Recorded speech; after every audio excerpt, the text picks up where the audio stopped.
et mida siis kujutab endast voliniku kabinet? Jah, see on natuke teistsugune kui Eesti haldussüsteemis ja laiemalt võib-olla Põhjamaade haldussüsteemis, et kuskil Prantsusmaal on see olnud alati väga integraalne osa kogu riigivalitsemisest ja arvestades seda, et komisjoni haldusmudel on paljuski Prantsuse haldusmudelile ehitatud, siis on see täiesti loomulik, et siin ka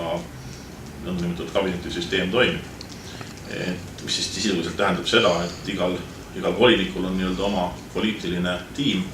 kes siis teda nõustab ja teda esindab ja tema nimel räägib, sellepärast, et ei ole mõeldav, et kõikidel nendel kümnetel ja sadadel kohtumistel volinik kohal käiks ja on selge, et teda ei esindada see peadirektoraat või peadirektoraalid, keda volinik poliitiliselt juhib, vaid ikkagi eelkõige need, kelle puhul on tegemist inimestega, kes omavad õigust just nimelt poliitiliselt voliniku nimel rääkida. Ja see ongi see kabineti ülesanne põhimõtteliselt olla siis voliniku silmad ja kõrvad ja esitada tema nägemust ja tema seisukohti nii valdkonna küsimustes, mida see volinik kureerib, kui ka siis kõikides muudes horisontaalsetes küsimustes, mis komisjoni kompetentsi kuuluvad ja milles voliniku seisukohta oodatakse. Samuti on kabinetil roll kõikide dokumentide ettevalmistamisel siis volinike kolleegiumi kohtumiseks, oma kindel rutiin, oma kindlad põhimõtted, oma kindel ajakava, kuidas see toimub. Kabinetiülemad kohtuvad tavaliselt 2 päeva enne, kui volinike kolleegium kohtub ja väga suur hulk küsimusi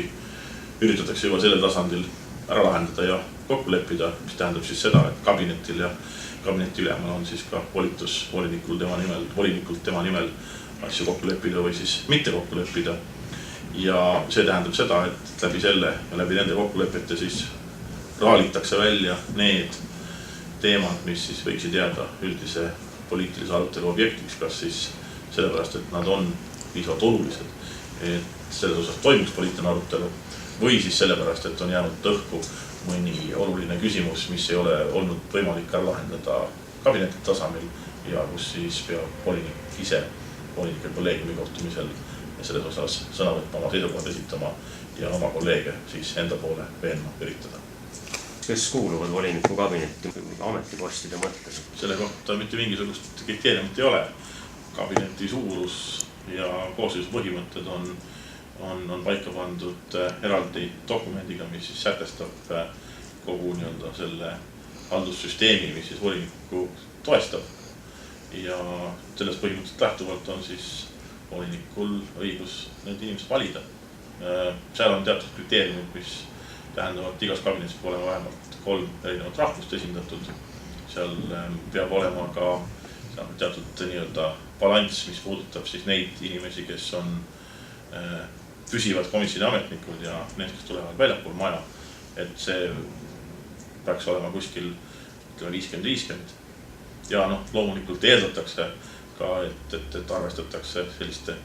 euroopalike väärtuste ja põhimõtetega nagu näiteks sooline tasakaal ja loomulikult ka seda, et veel, mis on väga oluline, et voliniku kabinetiülem ja asekabinetiülem peavad olema eri rahvusest, nii nagu peab olema ka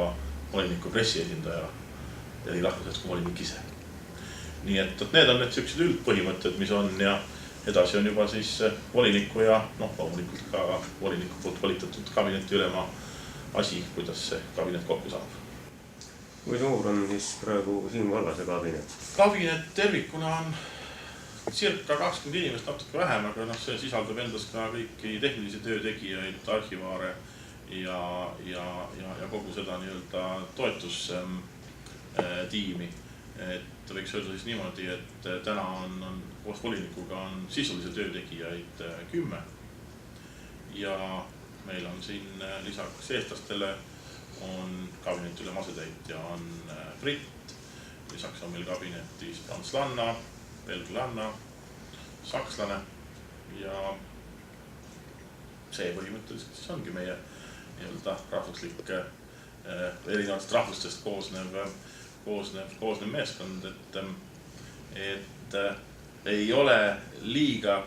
innovatiivne selles mõttes, et meil on sakslane, britt või prantslane, 3 suurt mõjukat liikmesriiki, aga see on tegelikult täiesti juhus, see ei olnud päris nii eelmine kabinet ja tegelikult see rahvusi mängi teeb meie puhul väikest rolli, et oluline, et inimesed oleksid pädevad, et inimesed oleksid head meeskonnamängijad, sellepärast et kabinet saab olla ainult siis tugev, kui ta moodustab tubli ja toimiva ühtse terviku.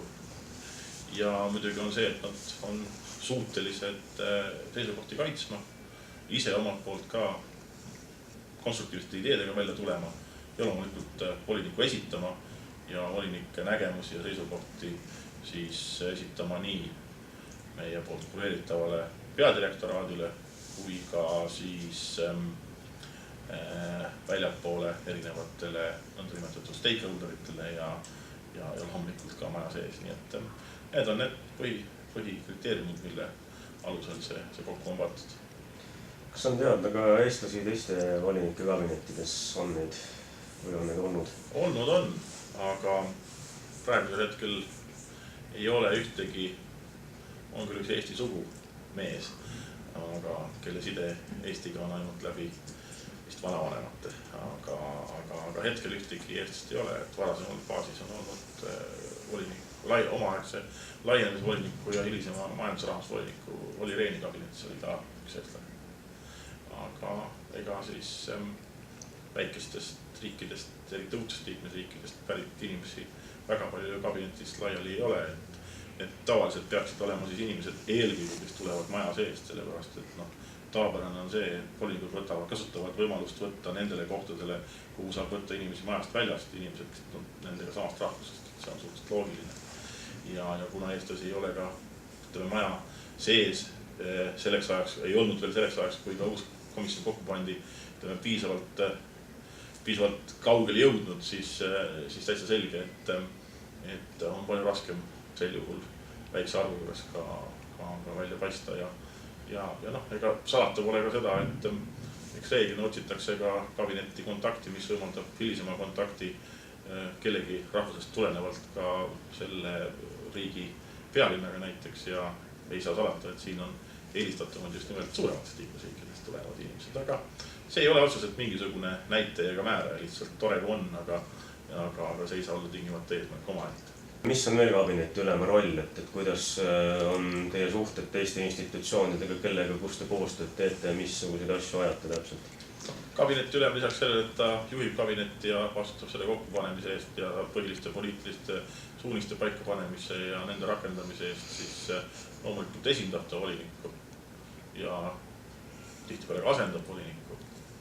Volinik ei saa tulla erinevatele üritustele, mis on täiesti loomulik, sest üritusi on palju ja korraga ei saa mitmes kohas olla ja reisimist on ka reeglina palju, siis on tihtipeale loomulik, et see palve tuleb sel juhul, et kabinet ülem esindaks volinikku, kui see võimalik on. See on kindlasti oluline asi. Loomulikult suhted kahe olulisema institutsiooniga, parlamendiga ja nõukoguga. Lisaks sellele, et kabinetis on ka inimesed, kes nendega nii-öelda igapäevaselt tegelevad, siis kabineti ülemal on ka teatud kohustus, et kas või näiteks eesistuja suhtes, kas või näiteks nõukogu alalise staffiga